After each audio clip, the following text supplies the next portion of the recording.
الصلاة والسلام عليك يا رسول الله وعلى آلك وأصحابك يا حبيب الله. الصلاة والسلام عليك يا نبي الله وعلى آلك وأصحابك يا نور الله صلی اللہ تعالی علیہ وسلم.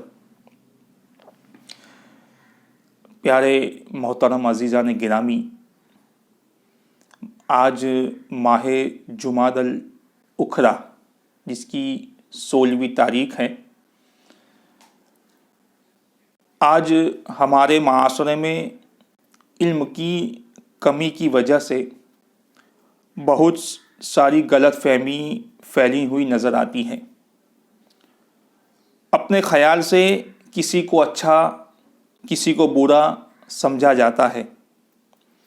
طرح طرح کے وہمی خیالات ہمارے معاشرے میں پائے جاتے ہیں، اور ایسے خیالات کی جس کا اسلامی تعلیمات سے کسی بھی طرح کا تعلق نہیں.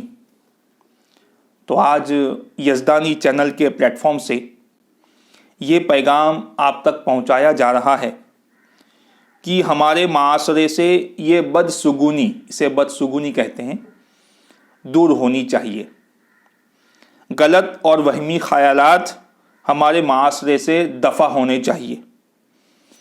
اس غلط اور وہمی خیالات کو بدسگونی کہتے ہیں. بدسگونی کا معنی ہے کسی کو اپنے حق میں اچھا یا برا سمجھنا. بدسگونی کے لیے جو بھی کام کیے جائیں وہ شیطانی کام ہیں.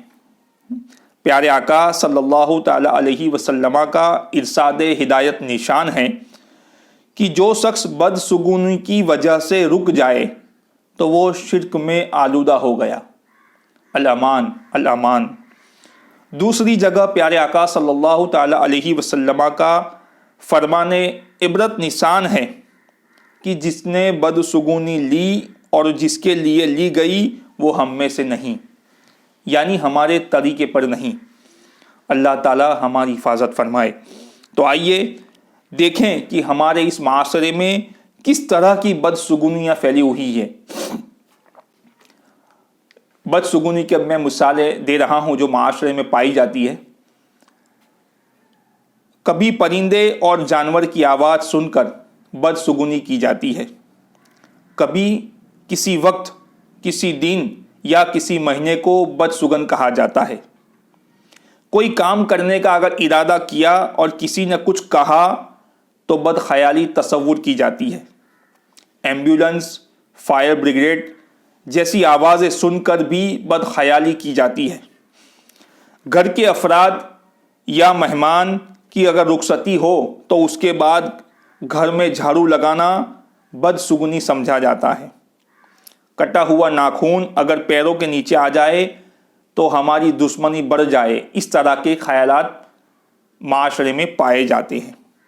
جوتے پہ جوتا اگر کسی نے رکھ دیا تو بدخیالی سمجھی جاتی ہے.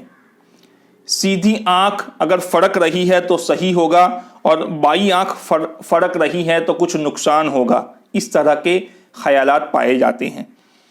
عید اور جمعہ اگر ایک دن یکساں ہو جائیں تو کہتے ہیں کہ یہ بہت بھاری دن ہے، 2 خطبے آ گئے، بہت بھاری دن ہے.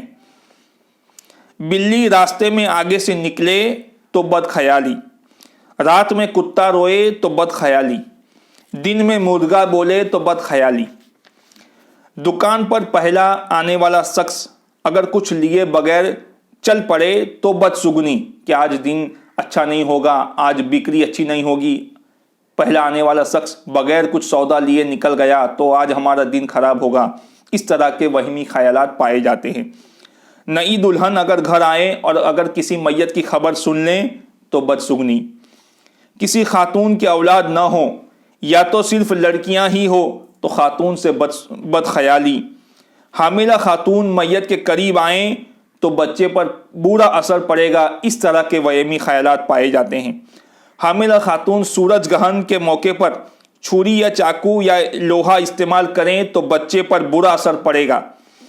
کوئی خاتون چھوٹی سی عمر میں بیوہ ہو جائے تو خاتون سے بدخیالی کی جاتی ہے، بدسگنی لی جاتی ہے. نئی دلہن سے کوئی چیز گر کر ٹوٹ جائے تو دلہن سے بدخیالی کی جاتی ہے. کسی کا کنگھا استعمال کرے تو دونوں میں لڑائی ہونے کا اندیشہ ہے، چمچ آپس میں ٹکرائے تو لڑائی ہوئے، دودھ پیتے بچے کو کنگھا کر دیں تو اس کے دانت الٹے سلٹے آئیں گے، اس طرح کے وہمی خیالات پائے جاتے ہیں۔ چھوٹا بچہ کسی کے پیروں کے بیچ سے اگر نکل جائے تو اس کا قد اب بڑا نہیں ہوگا، چھوٹا ہی رہ جائے گا۔ بچہ سو رہا ہو اور اگر کوئی اسے فلان کر جائے تو بچے کا قد بڑھے گا نہیں، چھوٹا ہی رہ جائے گا۔ اس طرح کی بری باتیں ہمارے معاشرے میں پائی جاتی ہے۔ رات کے وقت اگر آئینہ دیکھ لیں تو چہرے پر جلنی پڑ جائے گی، رات میں ناخن کاٹنے کنگھی کرنے سے بلائیں آتی ہے۔ مغرب کے وقت گھروں میں لائٹیں آن کر دینی چاہیے کیونکہ بلائیں مصیبتیں آتی ہے۔ کبھی کبھی یہ نمبروں سے جو تعداد ہے ان کو بھی منحوس سمجھا جاتا ہے، جیسے 7 نمبر منحوس ہے، 13 نمبر منحوس ہے۔ اس طرح کی وہمی باتیں ہمارے معاشرے میں پائی جاتی ہیں۔ میرے دوستو، یہ ساری باتیں جہالت ہے، یہ خیال بالکل غلط اور باطل ہے۔ اسلام میں ایسی بے بنیاد باتوں کی کوئی حیثیت نہیں ہے۔ تو میرے پیارو، میرے عزیزو، معاشرے سے ان خرافات کا بائیکاٹ ہونا چاہیے۔ اسلام میں کوئی بھی شخص، کوئی بھی دن یا کوئی بھی گڑھی منحوس نہیں ہے۔ یاد رکھ لیجئے، اسلام ایسی کسی بھی باتوں کو ماننے کے لیے تیار نہیں ہے، نہ اپنے ماننے والوں کو ایسی بات ماننے کا درس دے رہا ہے۔ اسی لیے میرے پیارو، اپنے ذہن میں بالکل صاف کر لیجئے کہ اسلام کے اندر کوئی بھی شخص منحوس نہیں ہے، کوئی دن منحوس نہیں ہے، کوئی گھڑی منحوس نہیں ہے۔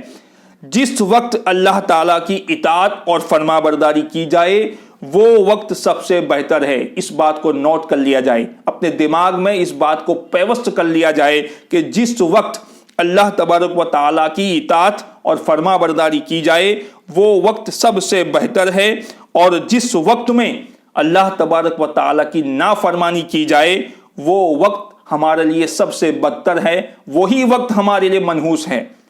جس وقت اللہ تبارک و تعالیٰ کی نافرمانی کی جائے، اس سے روگردانی کی جائے، اس کے فرمانوں سے منہ پھیرا جائے تو وہ وقت ہمارے لیے منحوس ہے، سب سے بدتر وقت ہمارے لیے وہی ہے۔ دراصل حقیقت میرے پیارو، میرے عزیزو، یہی ہے کہ مصیبتیں اور پریشانیاں تو ہمارے گناہوں کی سبب ہے، کسی اور کا ثمرہ نہیں ہے۔ یہ ثمرہ ہمارے گناہوں کا ثمرہ ہے۔ تو میرے عزیزو، ہر حال میں اللہ تعالیٰ کی اطاعت بجا لائیں اور ہر حال میں نافرمانی سے بچیں اور اپنے گھر والوں کو بھی بچائیں۔ میرے عزیزو، خدا را علم دین خود بھی سیکھیں اور اپنے گھر والوں کو بھی سکھائے۔